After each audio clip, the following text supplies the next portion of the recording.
Hello, welcome back. My name is Nick Starchild.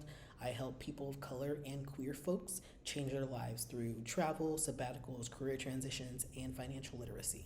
I'm a lifestyle architect. I help you design and build your house. It's up to you to live in it and maintain it. So I help with real and practical advice on how to change your life. So personally, I have traveled all over the United States. I am currently living abroad. I've gone through several career transitions through different industries, and I recently took a sabbatical that changed my life. I've used financial literacy to get out of credit card debt and to build my investments. So if you want help with any of those topics, or maybe you just want to chat with me, feel free to use the link in the description, my Calendly link, to talk to me directly. Otherwise, please like, share, subscribe with this video so I get in front of more people. Commenting is totally fine, but I don't feel like it's necessary. I find that people tend to use comment sections as a right instead of a privilege, and can be kind of negative or aggressive, and I'm not here for that. So if you write anything negative, I just delete it or mute it. I'm here to help people thrive. That's what we're doing here today. With that, let's get into today's video, which is about culture shock living in Mexico. So I most recently moved to Mexico. I'm going to be here for the next 4.5 months. I've been here for about 3 weeks so far, and I've had a very interesting experience, and I wanted to share my culture shock of living in Mexico. I do plan on leaving Mexico and going to another country, and then or countries, depending on how things go, and then I'm gonna come back to Mexico to experience more of it. So right now I am on the West Coast, and when I come back, I plan to go on the East Coast and explore that side. So let's get into my culture shock being here. So one, the culture shock that there is no overt racism. It's not overt. If there is racism, I'm sure most countries have it, but like I haven't experienced it. I've had no issues going to stores, walking down the street. I haven't experienced any microaggressions, no microaggressions. Granted, I don't understand that much Spanish. I have very limited amount of Spanish, but still, I'm not experiencing any weirdness when I'm living my life. I mean, I definitely get some looks sometimes. People will look at me and like give me maybe a longer look than I would maybe any like a normal Mexican, but like most people assume that I speak Spanish. When I come up to people, they assume I speak Spanish, and it's a beautiful thing.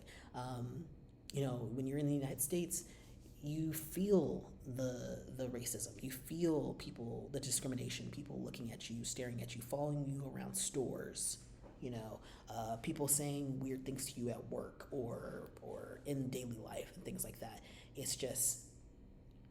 It's crazy how different it feels to be here, to not have that on you, that pressure, that whatever. And maybe you don't have the same experience. Maybe you've had much different experience as a black or brown person in the United States, and you haven't felt those things. But most brown people have. I've had people say racist shit to my face, like straight up to my face, straight up to my face. That's a Drake reference. And I ain't about it. I ain't about it. I'm over that. And of course, I know I might experience racism here. I might experience racism elsewhere, but it's gonna be like one-offs. It's not gonna be like an everyday thing. It's not gonna have this dark cloud over my head, worried about it. And that's been a beautiful thing, I have to say. Safety isn't. It's not something you talk about here.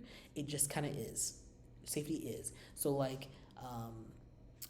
Most of the places have bars over the windows, right? Or have some kind of security system. I see cops kind of everywhere, but I'm not scared. I feel very comfortable. Of course, right now I'm in a place that's like one of the most safest places in Mexico, so there's something to that as well. But I'm not picking places in Mexico that are overtly dangerous and not welcoming to foreigners. So that is a part of it. I have to acknowledge that. But at the same time, safety here is like, I feel very, very safe. The only thing that I worry about being in Mexico is getting pickpocketed. That's all I'm scared about, is like someone reaching into my bag or my pocket and taking my money or my IDs or something like that. That's my biggest worry. When I'm in the US, I'm worried about getting shot like literally just walking down the street or going into a grocery store and being murdered, because mass shootings are a thing here, and there are a lot of disgruntled white men who go out and kill people just randomly, just be killing people because they're upset, they have mental health issues, what have you, everywhere in this country, in the United States. It's just like crazy how many white men who are unhinged going around killing people left and right, and the statistics are crazy because it's like 90% white men. Like there are mass shootings that happen in with women and other like men of color, but it is like 90% white men. And I don't want to be scared to go to the grocery store. That's wild. And people, like most citizens don't have guns here. Like cops have guns, but people don't have guns. And that, is, to me, is for the better. Another thing that's been a culture shock is everything is walkable. Everything is walkable. I am like shocked by how everything is walkable in the United States, and especially where I was from, San Francisco Bay Area. I'm from Sacramento. I lived in Atlanta. I've lived in Portland. Like things are not walkable. You need to get on a bus. You need to get in a car. You need to get on a bike to get places. And here, you can walk places. You can walk a lot of places, and aside from the heat, you can get places in a pretty relatively short amount of time. If the Google Maps says that it's going to take 15 minutes to walk someplace, it's actually like 7 to 10 minutes. It's kind of crazy. It's like it's accounting for people walking like really slowly. But no, everything is walkable. And although I would say there's a caveat to that walkability, it is not accessible for disabled people. No.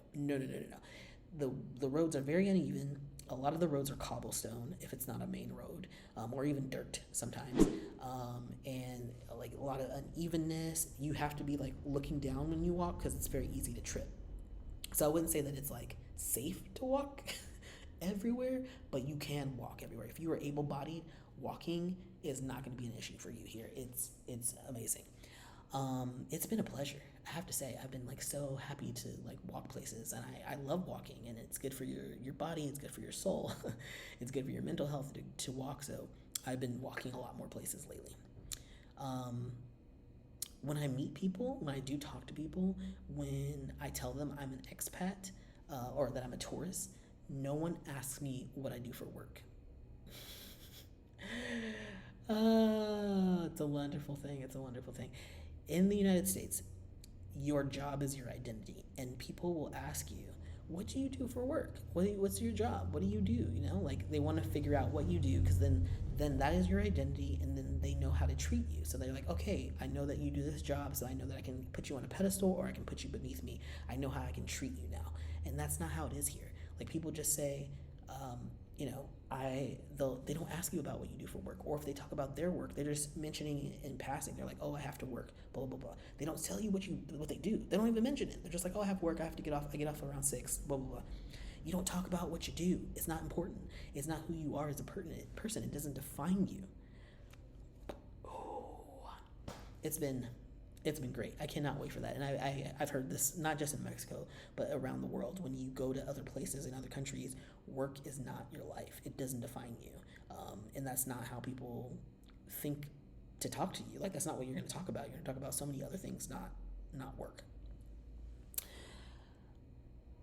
Another thing that I've noticed is it's quiet in restaurants and cafes.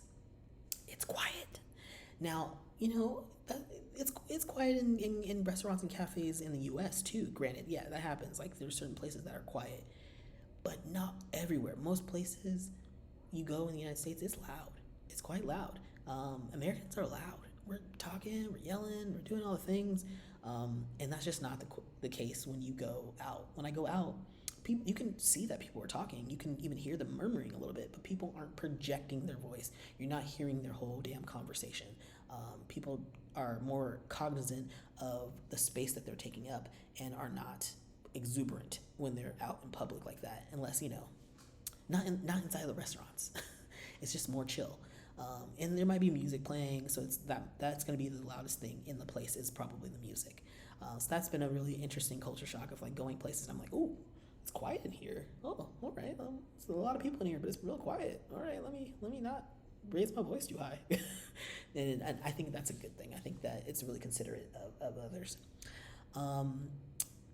The last thing that I want to point out, the culture shock, of course, I've only been here for so long, so I don't have too many things, but is that I'm not rushed out of restaurants. Oh my God, this is so crazy. You are left alone in the restaurant, in the cafe. They might come and check on you. They might come and check on you and make sure you're all right. But for the most part, you are left alone. Like, you're like, okay, you're eating. They let you eat. They let you enjoy your meal. They bring you things one at a time. They'll be like, oh, you ordered this one place I ordered a chai and a smoothie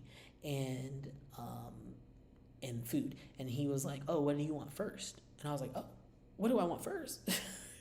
Like in my head, I'm like, you're not bringing it all out to me at the same time? What? Okay.